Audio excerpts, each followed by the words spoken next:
Good morning, friends of the Museum of South Texas History, and to those people who may not be friends of the museum, but you have an interest in what we do at the museum here in Edinburgh, Texas, in the southernmost tip of Texas. My name is Francisco Guajardo. I'm the Chief Executive Officer of the museum. And so we welcome you to the June 2023 edition of Museum Pláticas. So as you know, we try to align our Plática for the month with a historical or historically significant event. And so June, we're identifying Juneteenth as the significant historical event. And so on the program today, we have a fellow who's from San Benito and Harlingen. His name is Lonnie Davis. And so when we come back, we will get to know who Lonnie Davis is. We'll get to know what it is that he's dedicated himself over a number of years. I'll give you a little clue. It has to do with Juneteenth, and it has to do also with the preservation of Black history. So there you go. I just told you the story. But Lonnie has so much, though. There is the personal story of Lonnie. There's a personal story of his family that came early in the 20th century into South Texas. And so there's a lot of context here that I think that we have to really understand, because it is part of a broader history as well. So we'll get into some of the nuance of that, some of the depth of that, and I think that you really enjoy our Plática with Lonnie Davis this morning. So stay tuned, and we'll be back in about a minute.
Welcome back, friends, to Museum Pláticas.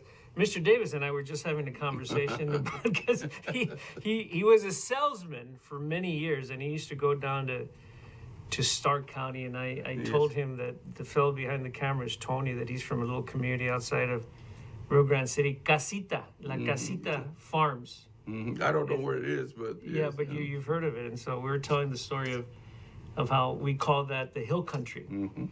And it's hills because of the volcanic ash that settled over a period of many, many years. And that was the coastline out there in Stark County. And so that's how those hills that are like 60-foot hills. Yeah, I know. And it's a house sitting on top of one of them. Yeah, Tony actually grew up right down the street from that house, from that hill. How about that? Wow. Mr. Davis, welcome Thank you. to the museum. Had you been in this museum before? Yes, I have, but it was not finished the last time I was Okay. here. You were still working on some parts. Yeah, so that must have been 20-some years ago then. It probably was. Yeah, yeah. So the reason we were very interested in having this plática with you is because you have become one of the historians of Black history in South Texas. Well, thank you very much. Yeah, we had a program where we invited you during the pandemic, and I remember. you were quite sharp and quite, I think, thoughtful about the whole history. But you know, one of the things that was really refreshing about you is that not only were you studying the history, but you were really inserting a very personal narrative into it. And like I try to do that because it was part of my life. Sure. You know, it was the history of the Rio Grande Valley.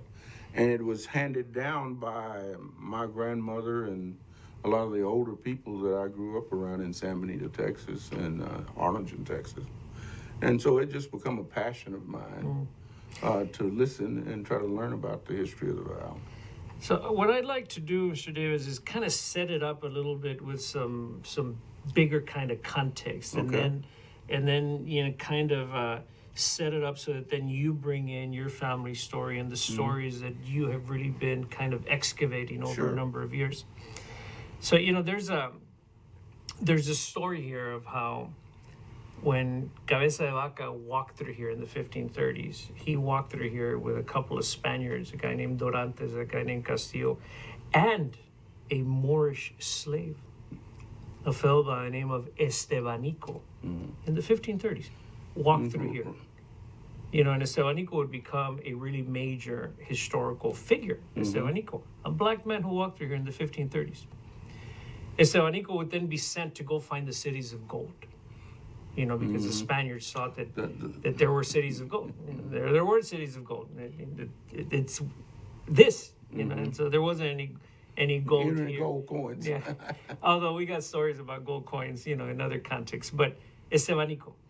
Then there was during the importation of slaves into Mexico and into the British North American colonies. And so it just so happened that this river became a river of hope for a lot of people who were enslaved. So there were slaves fleeing Mexico, coming up to the border. There were slaves fleeing Texas and Louisiana, coming down because, as you know, Mexico had abolished slavery Right. way before the Civil War. Then we have stories like when in the 1750s when Escandon and that Escandon expedition comes, they got to the river and they found a lot of black people who lived on the river. And so they, well, what's going on here? They would come to find that in 1744 there was a shipwreck of a slave That's ship. right. And so folks stayed here. So there's this long and storied kind of narrative of people of African ancestry along the Rio Grande. But then we get the 20th century, late 19th, and then of course, you know, this becoming part of the Underground Railroad. Right. You know, you may have heard stories as you were a kid growing up. You know, a lot of us didn't hear those kind of stories, that this was part of the Underground Railroad. But now there's overwhelming evidence that it was. And so we can talk about that too. But I want to know about the story of how Lonnie Davis happens, when his family came, and maybe some relatives who may have preceded your family that came here. So what kind of time period can we point to there? The early 20s. 1920s. The early 20s. My grandfather was basically a slave baby. He was very light-skinned, and he had a brother who was older than him. His name was Sam Davis. And a sister. What was your grandfather's name? D. D-E-E? It's the alphabet D. What It year was- was D. Davis born? Let's see. He was born in 1860s, and I forgot the exact date. Was he born a slave? No, he was born. He was not a slave. So it had to be after 1865 or 66. I think he was born in 1870 or something like that. So he was not born a slave. Whereabouts was he born? In Alabama. In Alabama. And the Davis, and we're looking at this right now that we don't know whether the Davis means the Davis plantation as a Jefferson Davis. So it was probably not directly, but there was a lot of Davises. People don't understand when you say a plantation, it had connections with the family. Some cousin owned something, some brother owned something, so it was the Davis plantation. That, from my research, that was not just one owner. That could be the whole family, and so we don't know which, and we're trying to find out, by the way. And so those three children, their mother was a black woman. And as the story goes, told to me by my Aunt Nora, that my grandfathers had another brother in another family, and they were called Smiths. And the youngest one of the Smiths was a real go-getter. He was a cowboy, and he wanted to always own free land. My grandfather, his brother, were what we call sharecroppers most of their lives. They would go in and farm for someone else, and they would share the crop. And of course, they had already spent most of the money during the season, and they still owed. And so they were indentured servants, basically. So there was D, there was Sam, and there was Essie. Essie.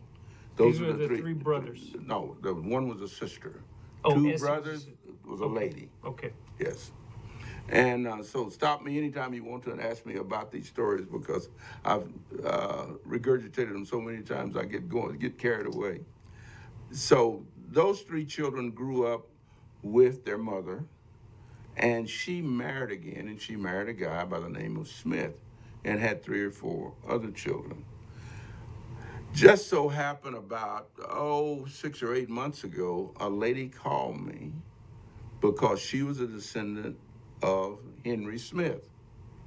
Henry Smith moved to Mexico and actually had a farm and a ranch.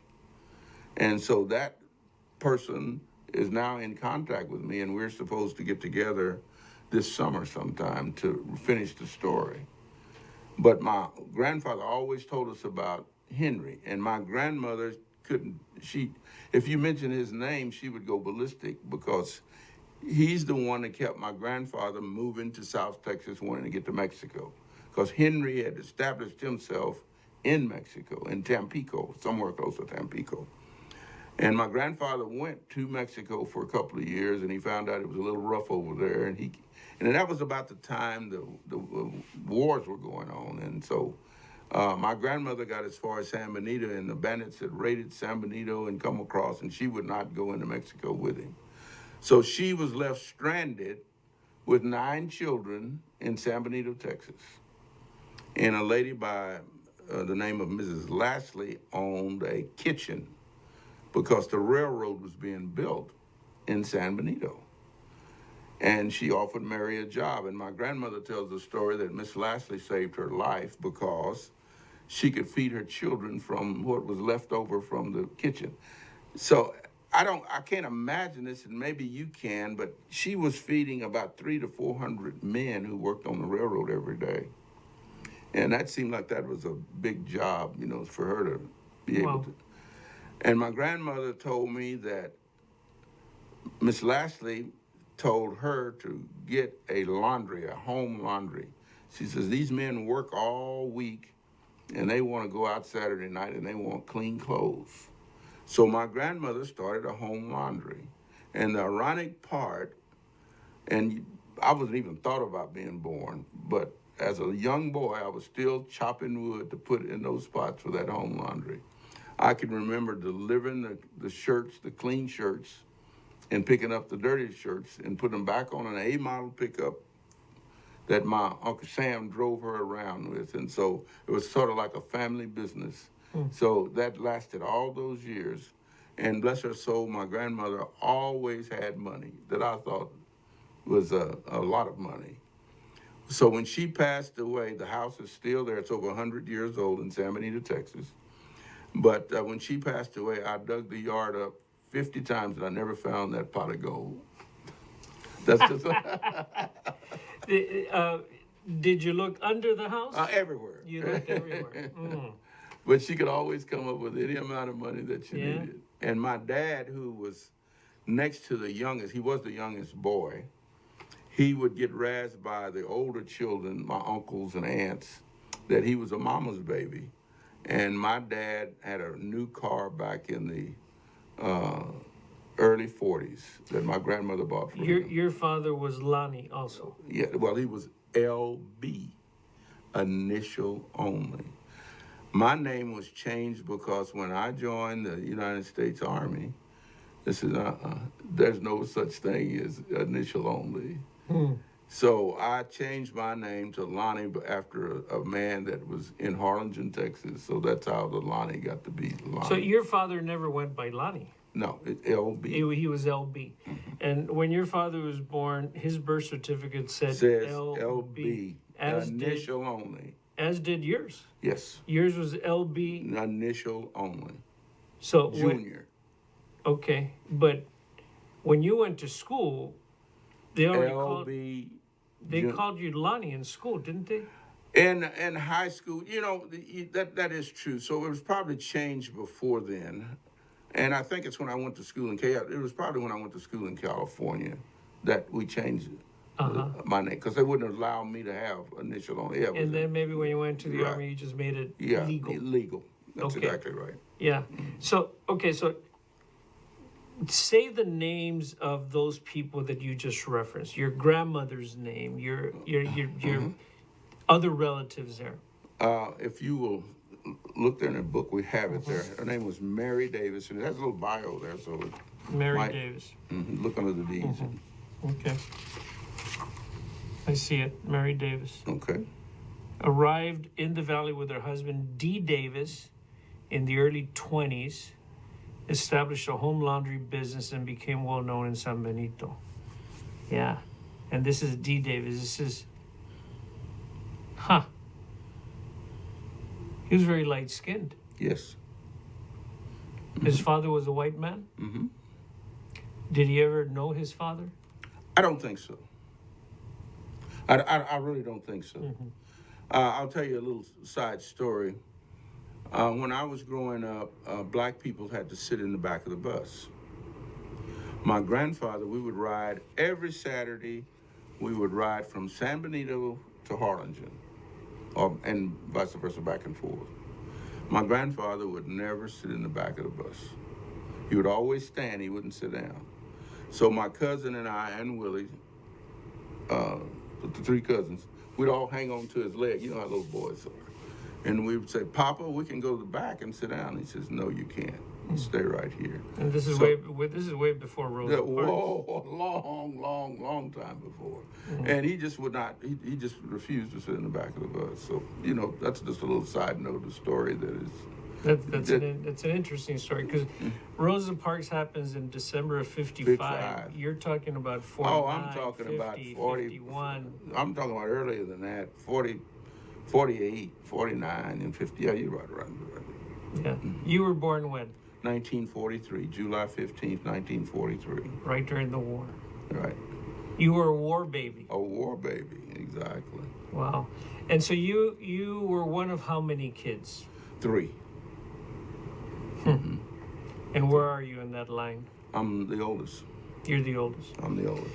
So when your family comes down to South Texas, you told that interesting story about Mexico. And, Yes. Yeah, and the Smith fellow, and then Yes. and that must have been the revolution. It was. The revolution, Mexican Revolution, because that was turmoil and unrest Yes. across, Everywhere. even spilling over to San Benito, Exactly. as you say. So the revolution affected your family. Your family wanted to go into Mexico, and My grandmother said no. she said no. He went. Sam and Dee went on into Mexico with Henry Yeah. to try to establish whatever they had. This is a real side note story. When my grandfather passed away, those people from Mexico came up. They could not speak English, but they all looked like us. And so we had San Benito, we had so many black people that to speak very fluent Spanish.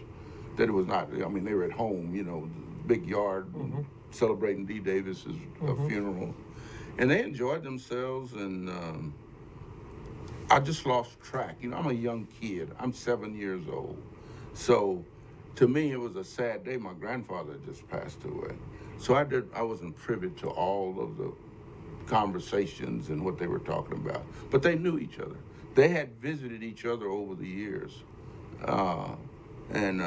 So it was a fond memory for me to remember that gathering for my grandfather, because my cousin and I were with him when he passed away. We were So this fellow that you're about to meet with, this Smith fellow that you speak of, how do you correspond with him? Email, phone? Phone, and it's really, it's his sisters. It's not a man, it's 3 women. And do you do it all in English? Yes. Yes. Oh no, they're so far removed. There are relatives in Mexico, and one of the relatives who lives in South Carolina, I think, she still owns property Down in like Tampico or somewhere? Tampico area. Yeah. With her other relatives. Wow. There's other relatives there. But she moved here to go to school and never left, went back to Tampico. The first push into the valley from your family was, or to South Texas, was it a push factor from Alabama? Was it a pull factor from South Texas? What was it? I think it was the how would I put this? I think these 2 old guys and their brother were trying to look for freedom. And Mexico offered that to them. Still in the 1920s? Well, yes. We're talking about 60 years after the Right. war, after the Civil War. Offered that to them because, slavery had been abolished in Mexico a long time. And I guess if you were tough enough, you could own land and farm and do whatever you wanted to. Was their perception, and many years later, was their perception, do you think, that slavery was just in a different iteration in the South, like with Jim Crow laws, and the society hadn't gotten rid of it altogether, and so you may as well go somewhere else? Well, yes, I understand exactly where you're coming from, but I just told some people the other day that when you look back at their psyche and mentally, my grandfather and those people, they didn't know anything about what we call civil rights now. All they knew, if you work hard, so they didn't have any idea of, if they could see today, don't you think they would rejoice to see how much progress we've made? We still got a long way to go, don't get me wrong. But it was almost a tradition with them that they were second-class citizens, and they knew it, and they wanted to get away from that for their families. So I think that was probably the pulling force for them to go to Mexico, where they could finally be D. Davis, a man who can work his own land and reap the benefits of the harvest. So I think that was more motivation than saying civil rights and I want to, do these things for my people. I think it was self-survival and wanting freedom more than anything else. Yeah. Historians call it the Great Migration. Yes. Was your family part of that? Well, they came from Oklahoma now, and we're still trying to tie that up. How did they get from Alabama to Oklahoma? Some of the stories is that they worked for people, and my grandfather was supposed to be the real farmer, and Sam, who was his older brother, was kind of his helper. And so my grandfather, we think, was sent from Alabama to Oklahoma on the great Oklahoma land rush in the early 1900s or late 1800s, because we found history of Davis's being in Oklahoma, and my grandfather used to tell me, and my oldest aunt used to tell me, that she wrote back to those people. So she must have grew up as a young woman in Oklahoma. And then she married, her first marriage was to a Indian guy who was a half black guy and a half Indian guy. real Indian. Like a black Seminole? Right. Well, I don't know if there were Seminoles in Oklahoma, but whatever that was. I think it was Cherokees or... Right. So the story here is that with the push with Indian removal Right. as policy by Andrew Jackson, Yes, unfortunately. that a number of native people were pushed out of places like Florida and Georgia and Alabama, and of the wave in the Trail of Tears, as it's called in history, in that wave, a good chunk of those people were people who were black Seminoles. Yes. And in fact, some of those black Seminoles that landed in Oklahoma, so it's an interesting kind of like parallel with the trek of your family. A number of those black Seminoles who could never really find true freedom, led by a guy whose name was John Horse, Juan Caballo, they called him when he was in Florida. So his mother was black, his father was Seminole, and this guy became literate and a warrior and a leader. He would lead a group of people into Coahuila in the 1850s. Wow. And they would create a community in Coahuila that they call Nacimiento.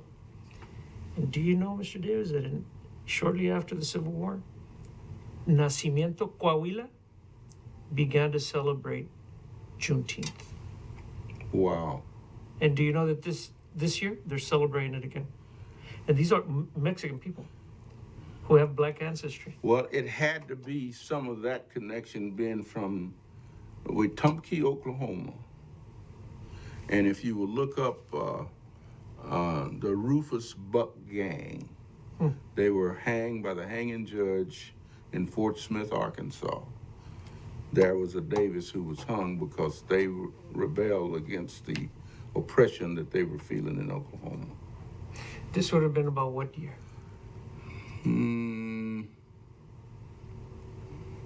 I don't have the dates, but if you look up the Rufus Buck Gang, the whole story is It sounds like this could have been 1903, 1904, more or less.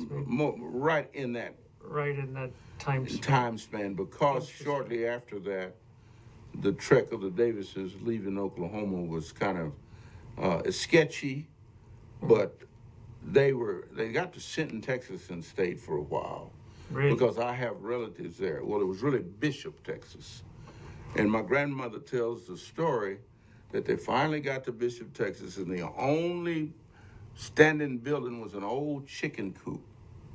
And she turned that chicken coop into the Davis house. And she said she worked on it, and my dad, of course, was just a little baby. And they fixed it up, and you had 3 bedrooms, and the girls had a side, and the boys had a side. And all of the boys worked, they were teenagers. My older, like Willie Davis's grandfather was the oldest. So he was D. Junior. So D. Junior now is kind of scanning around. He wants to leave home, and my grandfather wouldn't let him leave because he had to help the family. And my grandmother said life had finally settled down and become very, very nice. And here comes Henry Smith. And she said he rode in, and she could describe it. I can still see her describing it. This horse with all of the silver from a Mexican, Spanish saddle, and his horse would do tricks, and he would ride up and down the street and prance the horse and tell my grandfather how great it was in Mexico. So my grandfather says, well, Mary, we got to pack up. And that was in Bishop, you're saying? Yes, in Bishop, Texas. Yeah. As you tell the story, I think that it's one of the multitude of stories of how we find in the early 20th century, there were so many people who came from the South. A lot of black folks that came to places like Sinton and Robstown and Bishop. Willie Upshaw, that famous football player, he was from Robstown. So there were so many black folks around there in the cotton industry. Exactly. That's my mother's side. They got to the valley picking cotton. Wow, but this Smith, guy comes down from Mexico. and a horse that does all kinds of tricks. and He he's was dressed- a cowboy. He was a cowboy, yeah. So I can just, I have a vivid imagination. I can see him riding that horse and, making the horse turn Yeah. around and. So your grandmother told you these stories, and Yes. you were captivated by those Oh stories. man, and when we could get her to talk, and she got in the mood, she'd tell you another story in every one of them. And I can, I try to tell people, I say, well, why don't you know more detail? Well, I'm a kid, and I mean, it was a good story, but you didn't record every little detail, So where were you born exactly? Like physically, where were you born? I physically was born at 345 Winchell Street in San Benito, Texas, and the house is still there by a midwife. Who was the midwife? Mrs. Lashley and Aunt Jenny, and my grandmother was part of the group. There was about 5 or 6 women who, the baby's going to be born. They would all sit in counsel how we're going to handle this one, So And how old was your mother? my mother was 21 or 22 years old. So go ahead, go back to the story of how the women would gather. The women would gather around, and my mother hated this. My mother was from Harlingen, and my dad was from San Benito, and my mother never got along with my grandmother. Never. And so my dad insisted that my grandmother had a hand in her firstborn son. They didn't know what I was, but the firstborn, my grandmother had to have a hand in it. So they all talk about later on in my life how they said, boy, we all had a hand in getting you here and that type thing. So I was born at 345 Winchell Street, San Benito, Texas, El Jardín. El Jardín. Yes, and so the house is still there. I've been trying to buy the house. I don't want this publicized. I don't want the owner to know I'm trying to buy it. Well, you're on the I know. That's fine. He's probably looking. He's probably looking. Let me see if he's saying. But anyway, if I could, it will become part of the museum in San Benito, the Calandra Museum, because that's where I was born in 1943. 43. How about that? How about that? My cousin was born there, and most of my cousins was born in that house. Do you Davis mean house. Willie? No, Willie was born. He was the first one born in the hospital.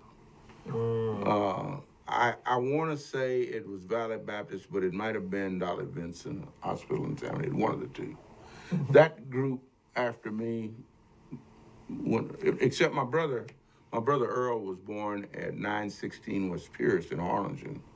That was the feud between my mother and my grandmother. There was a midwife, Miss Powell, who lived in a little small rent house that we had at 916 West Pierce, and she was a midwife. So my mother would not go to San Benito for my brother was born there. Now the story turns.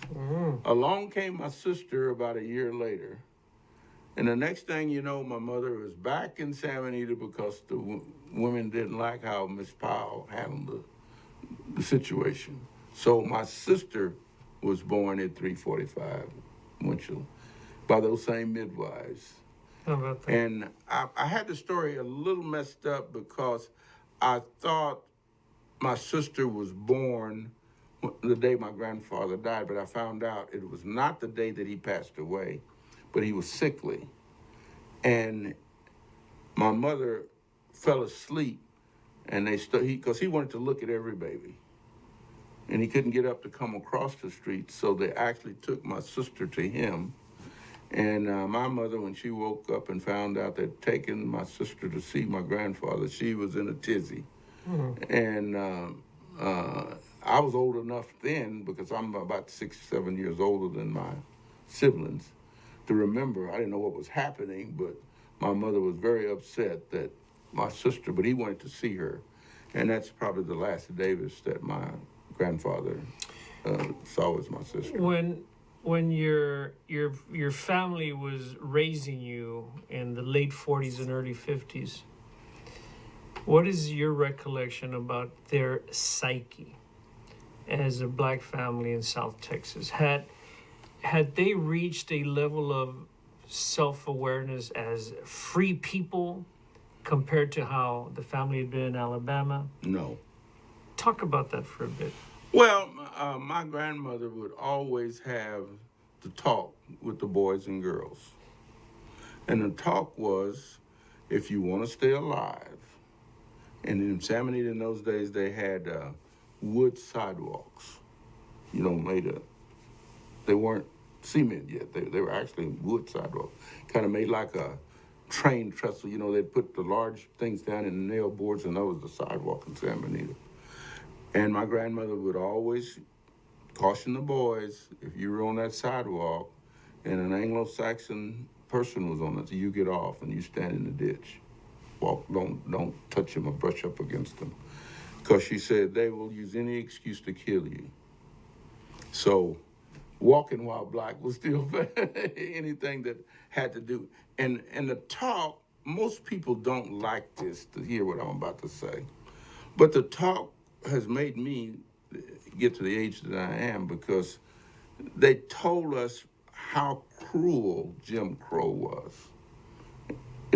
Slavery was bad, but Jim Crow was cruel, because any given moment, anybody could say you did something and you were guilty, and you had to prove your innocence if you had time. Because there were a lot of people just, you could die and there was never going to be anything done about it.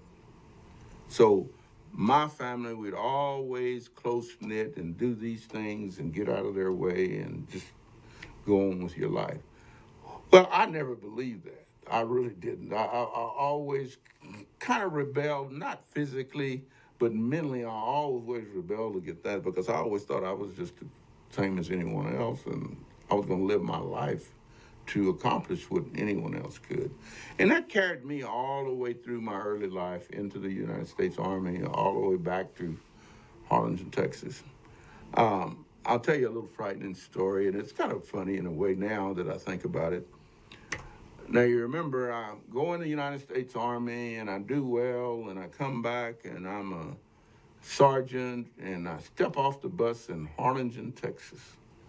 And I see this girl that I've been in high school with, and I can't remember Esperanza's last name, but she was working at Day's drugstore. And she was very cute, and now I'm shiny and polished. I got my greens on and my boots blouse and my beret on, and you're looking good. I'm looking good. Yeah. And I had my duffel bag with me. So I follow her into Day's drugstore, and I sit down and I'm waiting and waiting and waiting. This is in Harlingen, Texas now, 1963. Nobody would wait on me. So finally, Espy came over and she said, "Lonnie, they're not going to wait on you in here." And I said, "What?" I said, "You see all this?" And she said, "Yes, but they're not going to wait on you." And I picked my duffel bag up and I walked down the street. And if you're familiar with Harlingen, there's Van Buren and Street, and then the next street over is Harrison. And I walked down Harrison Street to the old spot, Montaldo's restaurant, and I wanted some enchiladas anyway, so I had it in quite a while. And I go in and set my duffel bag down, and Miss Montaldo came over and greeted me that, you had been in the Army, thank you for your service, that type thing. And she says, "The enchiladas are on me." And so that was my welcome home from the United States Army. Wow. And so those are the kind of stories. Yes, to answer your question a little better, no, my family never experienced anything like the results of what the Civil Rights Movement and stuff. And so many blacks in America never did. We were told how to act, when to act, and it would save your life. And they were giving you good advice. They really were, even in the Rio Grande Valley.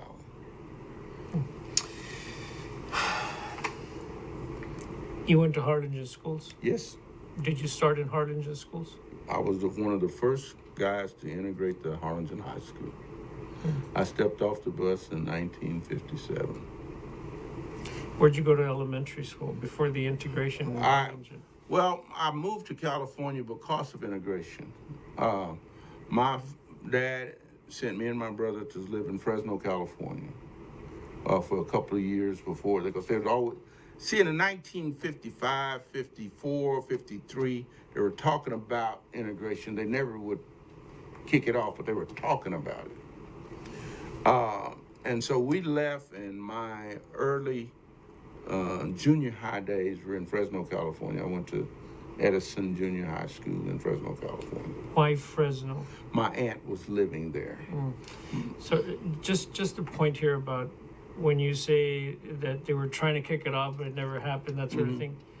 When the Supreme Court ruled in Brown versus Board of Education in favor of Linda Brown and the family in a class action lawsuit, the Supreme Court said that we will integrate with all deliberate speed. Exactly. In other words, you don't have to do it too fast if your community's not ready for it. And then they gave them a plan on how to do it. Some people started in the first grade up. Some people started in the high school down. And I think Harlingen picked the second route.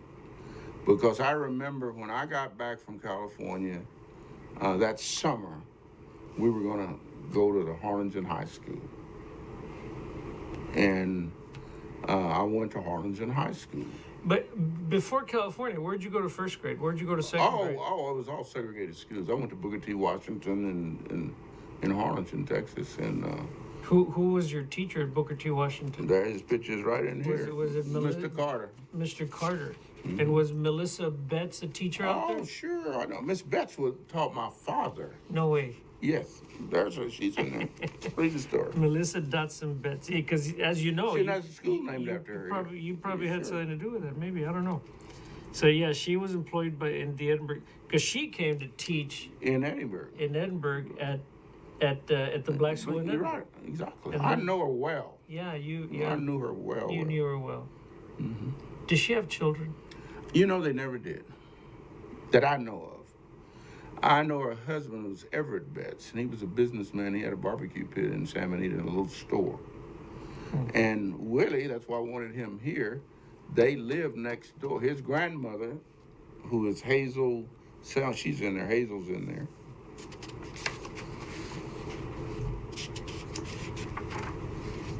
It was a Carver school here.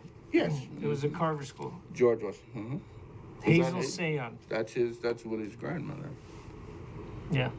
And she was married to D. Davis, who was my oldest uncle.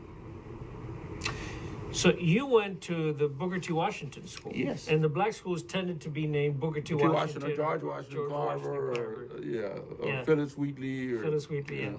And so, how many years did you go to that school? The Booker T. Washington From first to the sixth grade. To the sixth grade? How was that? Wonderful. Yeah. You know, I tell people the story, they kind of look at me and smirk. But I want you to take be a kid for a minute, and remember you're in a loving environment where the teachers cared about you. They would report on you if you didn't do well in school to your parents. And they knew your parents. And they knew your parents. And you take me and tell me that you're going to do something great for me and put me in a hostile environment where you're jeered every day. The teachers could care less whether you learn anything or not. And you tell me that was what integration was. Integration should have been a smooth operation. And what bothered me now that I think about it more than anything else, why wouldn't they do the transition of some of those black teachers to go with us? It would have gave us a little, what would you call it? I'm searching for affirmation, confidence. Comfort. Or comfort, confidence or something. Yeah, all that. A good feeling. A good feeling. Yeah. But they fired every one of them. They fired all the teachers from all the black teachers. Is this why Mrs. Betts had to come here? No, Miss Betts came here a long time in from San Benito. She would ride the bus to Edinburgh every day most of my life. Miss Betts came to San Benito as one of the first young teachers. My dad was one of her students. And so, and you need to read this because I can't remember it verbatim, but she got in trouble with the black school board in San Benito. She was harsh on the kids or something. So they fired her. And by that time, I guess she had met Everett Betts. Her name was Dotson. Miss Dotson is all in the Calandret Museum. You'll see Miss Dotson.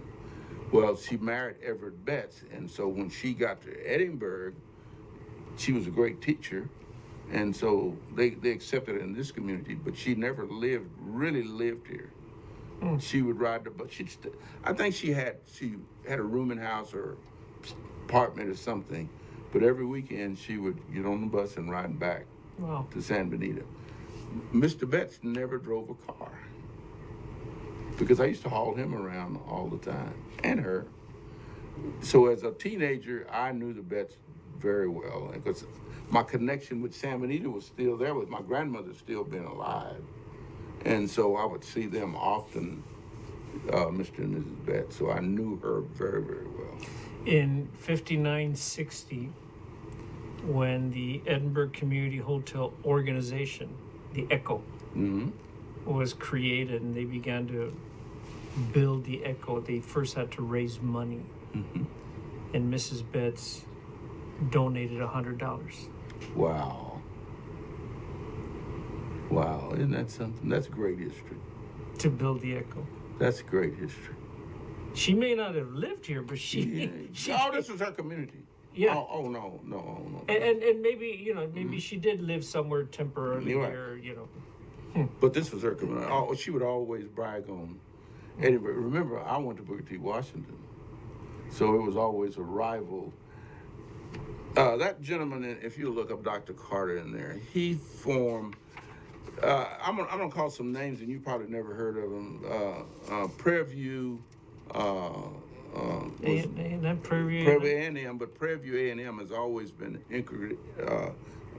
the ones who promoted. I'm trying to think of the name of it. It was Prairie View Interscholastic League, and it was in charge of all of the black schools in Texas, in almost every endeavor that they had in athletics. So Mr. Carter was from what we call an HBU now. He graduated from Houston-Tillotson, and he went on to become history emeritus at Prairie View University, my first grade teacher. And he just formed my life for me, because it's the first time you ever saw a man, educated man with the knowledge that he had. So me and him just become just great friends. I have another story remind me to tell you about Mr. Carter, but I want to finish about the Prairie View. But they call him Professor. Yes, Professor Carter. Professor Carter. Of course. Professor Carter. He formed, we were a bunch of kids, and he put together a structure in our lives as far as playing football, baseball, basketball. He worked tirelessly to get us recognized. And I'm sure there was someone on this end of the valley, because we used to have great track meets with the black schools. See, McAllen had a black school. It was... Booker T. Washington? No. Well, yeah, it was Booker T. Washington. And Edinburgh was... Carver. And we had... who else had a school? That was it, I think. Did Mission have a school? I don't remember. Brownsville would have had. Brownsville had a school. But we would all compete, and that was a big day. And one day they let us use the real track in one of these cities, and I can't remember which one. And man, that was one of the happiest days of our lives. We got to run on a real, track. Wow. Isn't that something, how little things like that would stick in your mind as a kid? We played, got to play football one time on in the stadiums, on the real, and all we had was, six-man football. Yeah. Because your schools were small. Small, yes. Yeah. And so it was just, Mr. Carter brought all that to us. We never had that before in Harlingen. So he was quite a man. There he is right there. Wow. Tell you another little story. This is a story that I treasure. We lived on 916 West Pierce Street. Across the street was a rooming house where Mr. Carter lived. Nice place, it had a bedroom and, like a, what would you call it, a Quonset, Like a hut, a Quonset hut? Well, they were individual, but they were connected. And he lived in one of them, and another teacher lived there too, Mrs. Scott. And it was real nice now. It wasn't, not falling down or anything, because I know the guy that owned it, and he built it for the teachers. And across the street, that was the old teacher. Her name was Mrs. Ellis, who brought Mr. Carter and Miss Scott here to teach us. And so one day, my mother they were paving Pierce Street. And my mother was always the angler to get things done. So she had the guys, paid them extra to put in a sidewalk to our house. And boy, they slicked it off and smoothed it for her, because my mother could speak fluent Spanish, and she really got next to them, and she'd bring them water. And so these guys worked hard for her, So now here's the sidewalk. And if you remember, you're too young to remember, but we never had any air conditioning or anything. We had a oscillator fan maybe, and at night, like tonight, you know how hot it gets in the Rio Grande Valley. So I'd finally figured out that I could go lay on that cement and with my shirt off, and boy, it was so cool. And I'd go out at night, I'd sneak out, and I'd lay on that cement. So Mr. Carter saw me doing this. So one night I'm laying there and I'm looking up at the stars, and next thing I know, I see somebody that scared me, and it was Mr. Carter. He says, LB Jr., I see you out here every night. What are you doing? He says, I'm just stargazing, cooling off, Mr. Carter, just thinking about what I'm going to be like when I grow up. And he started talking to me and telling me, you can be anything you want to be. He says, get educated, and, the normal pep talk and stuff. And I can still remember those conversations, not verbatim, but I can still remember, here's this man taking time to talk to me about my future and what it would be like. And here I am, almost 80 years old, and I still remember. And we had him here 3 times. He spoke it a couple of times, and each time it was just like a euphoric thing to see that man. And when I saw him, he was different looking to me, because you remember when you're this slow and you're looking up, now I'm over him looking down. It just seems to be a growing up thing in your mind, that how this man influenced you so much as you were growing up as a kid. Professor Carter. Where was he from? He was from, God, I do know his hometown, and I can't think of it right this moment. Somewhere in Texas? Oh, yeah. Okay.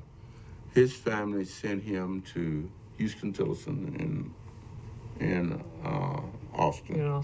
That's where Jackie Robinson was. That's exactly was a coach. right. Yeah. And he later on went to Prairie View and become, anybody at Prairie View remember Dr. Carter. I mean, he was just like, wow, the God. Do you have you do have memories of Juneteenth as a child. Oh, yes. What was the first one? That I went to? Yeah, that do you remember? Well, we always had them all my life. And you'd have to go to my mother's side of the family, who were really into Juneteenth. And I can remember my grandmothers and my aunts. This is Jubilee Day, Emancipation Day, We're Free Day. And I mean, we would have large barbecues, and I mean, it was just, I got to tell you this because it bothers me, because everybody's trying to say who started it in the Valley. It's been here all my life. from 1 or 2 years old, I can remember I was so happy, and because, boy, it was a big day. Even in those days, in 1940s, they would all let all of the black people off work. Here in Edinburgh, I don't know whether you remember. Do you remember a man by the name of Dorsey Bean? Have you ever run across this? Look him up. He was a real big timer here in Edinburgh. His name was Dorsey Bean. He had his daughter lived here. She went to the schools here. He was another guy named Bud Miller here in Edinburgh. These guys would put on a Juneteenth celebration in Edinburgh. We would put on a Juneteenth celebration in Harlingen. Teddy Fields and Johnny's. You remember what Johnny's Barbecue was in Far there? Mm-hmm. Well, that was owned by a man. His name was Myers, and he had a large family there. And Teddy Fields, and they would put on a Juneteenth in McAllen. So there were Juneteenths going on, and then the Pettises would put on one in Brownsville. So later on in my life, they started consolidating these. Pettis? Pettis. Mm-hmm. And they start consolidating these where we would travel from one to the other. The baseball game. See, you got to remember, football and basketball hadn't been the black sport because of Jackie Robinson. It used to be baseball. And as you were talking about the Upshaws, we would go and play them. They were great baseball players also. And Gene and his brother, we played baseball together as young men, all the time. And his brother went to Trinity University, and Gene went to Texas A&I. And so I know them all personally. And so we used to travel around on Juneteenth. There was always a ball game somewhere as we got older and teenagers, and we'd have a ball game. Baseball game on Juneteenth, and it was always a big day in the Rio Grande Valley. Anybody have any pictures of that? I've been. Do you know who Gary West is? Oh, you're from the West, from Edinburgh? Yes. Yeah. I heard that his sister has some pictures. Janice, of those really? days. And Janice was married to John McDowell. John, that's exactly right. And I think Janice had some pictures Of baseball. Wow. of baseball games. Huh. And those. The reason why I can tell you this with so much authority, I had an uncle who played in the old Negro League. Really? His name was Willie Pointer. And we had a team in San Benito with a stadium and the whole 9 yards. And that was the place where you would really have big baseball. And my uncle was very connected to the baseball teams in Mexico. Willie Pointer was. Willie Pointer was. He played with them on occasions. He would go in and play with them. So he would always bring one from Vidamoso or somewhere to play on Juneteenth in San Benito, Texas. I was a little kid. Yeah. And it was always a great game, I mean, it was. Your uncle lived here? Yeah. Oh, yeah. And that's the same one that when I went to California. Oh, I have so many stories to tell you about him. Was your uncle about Jackie Robinson's age? Probably older. Older than Robinson? Probably older, yeah. So Satchel Paige's kind of generation? Yes. He was with that first group. Yeah.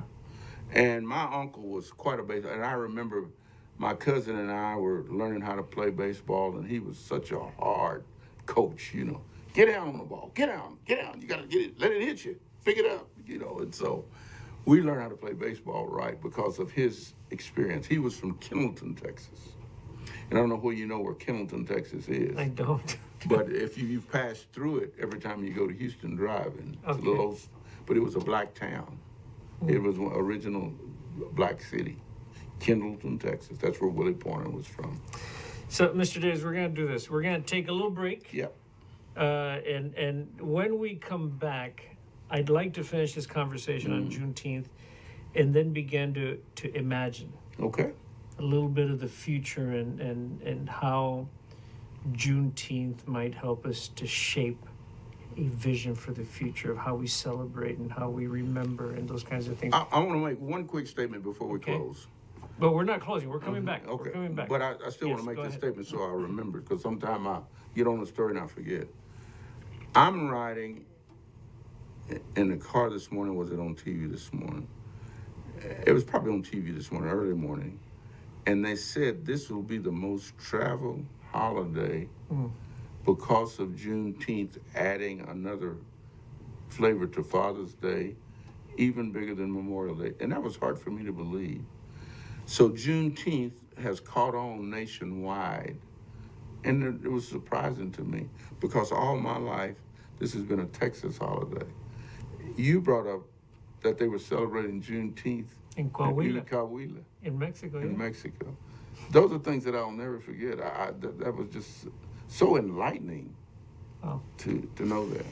Thank you. All right, so when we come back, we're going to do our final segment. And just to imagine and to envision, what it is that we can become. So we're here with Mr. Lonnie Davis. All right.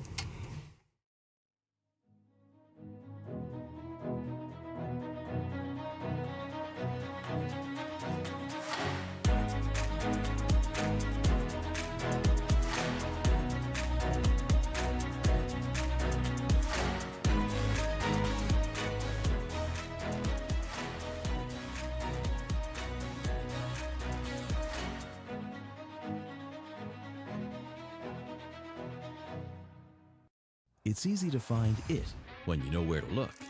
Some define it as a breath of fresh air. Others find it in the fast lane by being yourself. Some like to kick it, enjoy every minute, and get the adrenaline pumping, while others prefer the feeling of adventure, finding the unexpected, the undiscovered. But everyone can agree, coming together in Edinburgh guarantees you'll be making memories you'll treasure forever. Life is a series of experiences with your friends and family, your neighbors and community. Sometimes it's the simple things, like getting together for good times, pushing the limits, learning something new from the old, or just something new. This award-winning, All-America City is yours for the taking. It's in Edinburgh.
Okay, welcome back to Museum Plática today, this morning.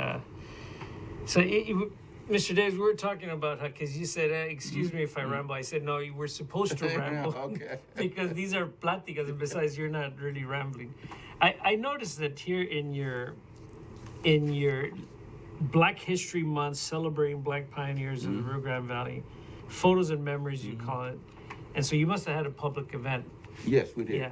And so you feature people here, family members. You feature people like Lucius Jackson, who came and played basketball down here, and whose son, I think, Lucius is like a coach somewhere. He played at Syracuse, his son did. And you mentioned some people here who have not been treated fairly by history. Okay. Because people don't know them. Exactly. So it seems that your purpose, Walter Yates, like who would know Walter Yates unless you look at the 1960s? Well, what I did, and I can't take credit for that. Yeah. I reached out to people from each city and said, give me someone that you would like to enshrine in these type publications, and hopefully they'll see these pictures. This guy's name is Henry Wright. Henry Wright is from McAllen, Texas, so somebody in McAllen put him in. That's a guy in World War I. That's a Sayon. That's Hazel Sayon's brother, Joe. And I knew that man. He was still alive when I was a little boy. Charlie's Barbecue. Right. In San Benito, Texas. Wow. So, and here you have reunion pictures, it seems, right? The question that I'm curious about here is, and you actually segged by saying that you could not imagine that this celebration that was very much kind of the province of Black families. So there was a little celebration in San Benito, a little celebration in Edinburgh, has now become what it is. This national thing. And it's not because Joe Biden signed in 2021. Oh, no. And This came from this lady in Fort Worth, Texas, Opal. She, if we would look her up, she worked her whole life to make this recognized as a holiday. In Texas first. George Bush made it a Texas holiday. And she later on has expanded that and has made it a national holiday. So we got to give Texans a lot of credit for what they did. But as you informed me, it's been celebrated because I remember in California, remember I told you I lived in Fresno, California, we celebrated Juneteenth. All of the Black people who had moved there from Texas would get together in a little town outside of Fresno called Merced. It was a park and a river and a nice area. And we would all go to Juneteenth the whole time I was in California because the Texans who had moved to California. So Juneteenth has been celebrated, but it was Texas. I'm telling you, Juneteenth was the biggest day of my life when I was a kid because, man. Not Christmas. Christmas, of course, but 4th of July, Emancipation Day, Jubilee. They had all type of names for it. Well, they call this the Second Independence Day. It was a Negro Independence Day is what they really called it. Black Independence, Independence Day. But in my day, as a kid, it was Negro Independence Day. How do you envision? Because there's been a dramatic shift here now, a lot of buy-in.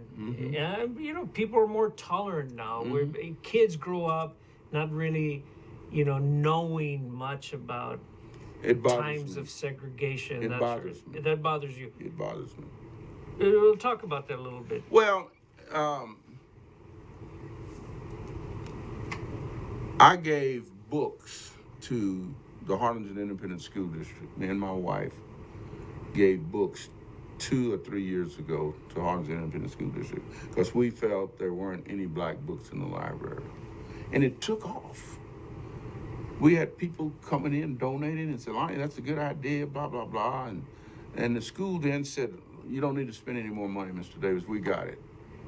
And they actually put books from my list in every school in Harlingen, Texas. And my granddaughter, who's now a sophomore at Texas State, was part of her senior paper. She wrote how she helped her grandfather pick books that were Black history for the Harlingen Independent School District. By the way, she got an A on it too. And so now we have all these books.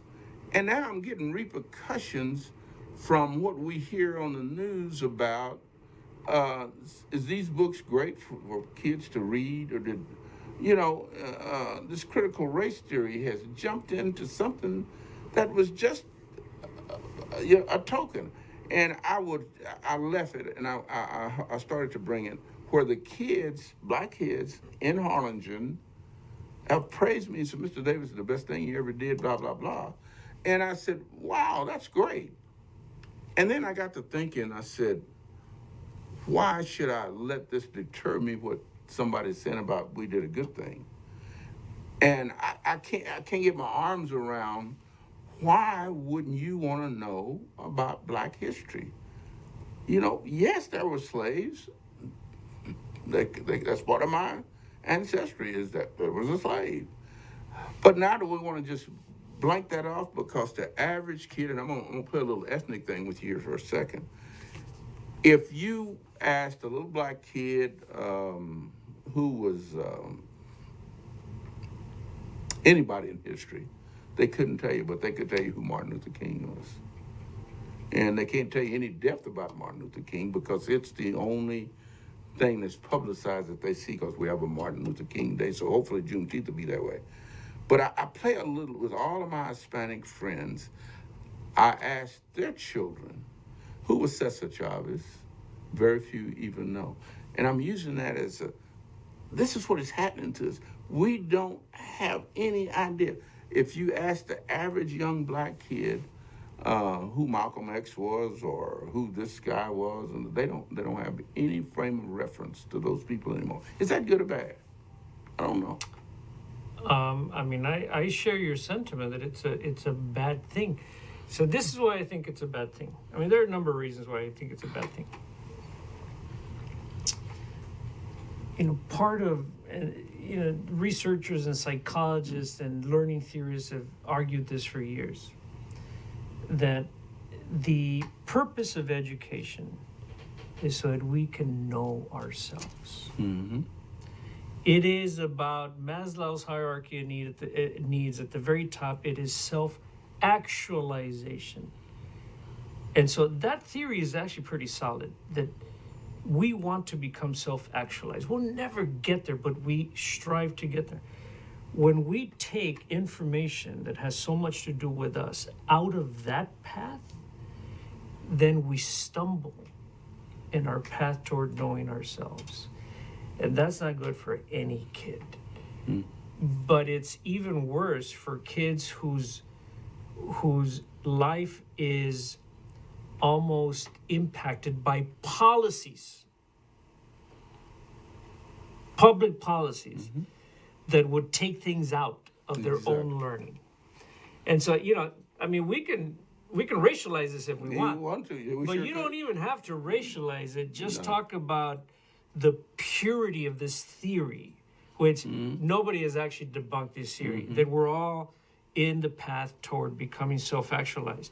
Okay, so now if you insert policies that hurt that path, then we are actively hurting children, which means that we're actively hurting their families, their communities, and the society at large. So it really doesn't make sense.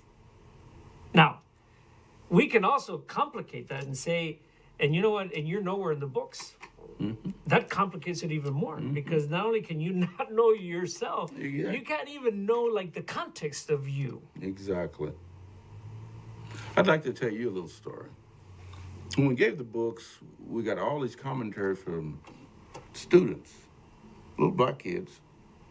Mr. Davis, that was great, blah, blah, blah. But all of a sudden, we asked how many Black children were in the Harlingen Independent School District. So we came up with 96 in the whole, first to the 12th. Later on, I can't remember, I think her name was Miss Tamaz, called me. She says, Mr. Davis, we made a mistake. She says, your books were a hit, but we need more books. She said, we have 296. A lot of them had Hispanic surnames. They were mixed race. They were like Afro-Latino Yes. kids. And so it was so refreshing, when you have somebody working with you like this lady. So now we had to revamp and get more elementary books, more what do you call it, the 7th, 8th, 9th, middle school, and then high school books. And it was just a great time for me, one of the best times I ever had in my life, working with these children, and the accolades that I received that said, man, one of the books was named, and I can't remember, it's something, why does all the black kids sit together in the cafeteria? And, I picked, now that was my granddaughter who picked these books. So I had this young mind working with me to pick books that would appeal to her for that age group. And that's what made it so exciting, that she would have that forethought to find those type books on Amazon. And she made the list. By the way, I still have the paper in the list. That's an important book, by the way. Yeah. She may have read it at the university. Here's another part of this, that when you did this initiative, it brought the question to the minds of a lot of children that they often would not have thought about in a school setting. Who are you? What are you? And so all these kids that had not been identified identified themselves as that. Exactly. That's freeing. Freeing your mind. Yes. Because here's part of the story here. Like, the museum is involved in an oral history project with the Jackson family and the Weber family. That came. I mean, Yes. Nathaniel Jackson freed the slaves and married one Yes. of them. John Weber, he married a woman who was a slave and bought her freedom, right? And so the Jackson and the Webers have told us consistently, and they're not even talking to each other, but they tell us the story that their grandparents and their great-grandparents never told them that they were black. Oh, no. So did the Cross family. You ever heard of the Cross family? From Matamoros, Bronx? Yeah. For fear that their children would be stigmatized.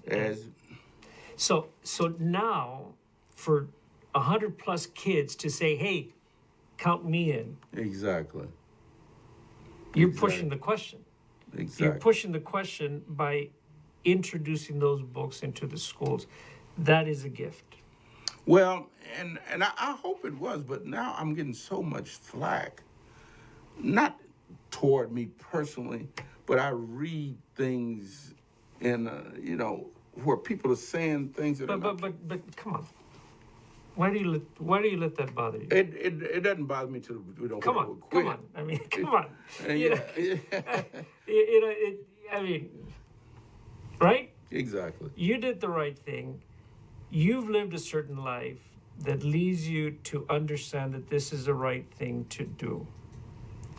There were people who put up with a lot of stuff. Exactly. My family. This is nothing. Nothing. This is nothing. Nothing. You did the right thing. Now, at this age, do more of it if you can.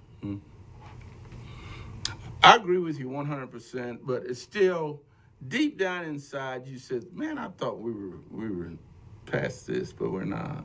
And this is why you say that we're not there yet, Exactly. and we're not. We're not. But I would like to think that we're headed in that direction.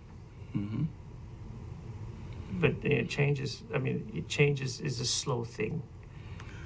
But in a blink of an eye, it can really change. I was at the mayor's meeting last night in Orange, and we had a state of the city meeting. And as you know, Norma Sepulveda is our mayor, and first time in history, a Hispanic mayor, woman in Harlingen, Texas. And I was very part of some people who got together who, we didn't get her elected, but we pushed people to go out and vote. And I want to tell you something. It's the most refreshing thing when I walk in HEB or something, and this little lady will come up to me, a little Hispanic lady, and says, "You're Mr. Davis?" I said, "Yes." She says, "Thank you very much. You made me a citizen." I said, "Well, you're already a citizen." She says, "No, no, no. You remember that talk you gave? You're not a citizen unless you vote." She says, "I voted." Doesn't that tug About it? that. How about So that? those are kind of things That's a good that story. make me, I'm walking on a cloud when I see that. And a lot of them will go to the meetings now, city council meetings, and I told them, I said, ask the question, no matter, the dumbest question you can ask is the one that you don't ask. And they'll stick their hand up. I don't understand that. So it was infectious. We had the largest turnout of voters Wow. in history. And that was the thing that I hang my hat on to say I was part of that. So I'm supposed to give a talk here on the 19th in the next few days at Restlawn, Okay. and I want to tell the story of how Juneteenth was celebrated here in Edinburgh years ago. Years ago. Tell me the names of the people who were some of the leaders of Juneteenth in Edinburgh years ago. Dorsey Bean, guy's last name is Miller, but we call him Bud, but he had a name as Bud Miller. Dorsey Bean. This was all around the baseball game, All around the baseball game. and so Edinburgh would play San Benito or Harlingen.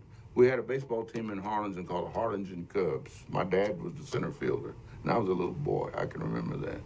And my Uncle Porter, of course, played with. Well, the he was the ring. He was the ringleader. Yeah. And him and Bud Miller were ex-baseball players, and Bud Miller played in the Negro Leagues also? I don't know whether he played in the Negro Leagues, but he probably played in Mexico. See, a lot of them played in Mexico is Mexico. big. Yeah. Oh man, my uncle almost left here to go to Mexico. He was playing with. It wasn't.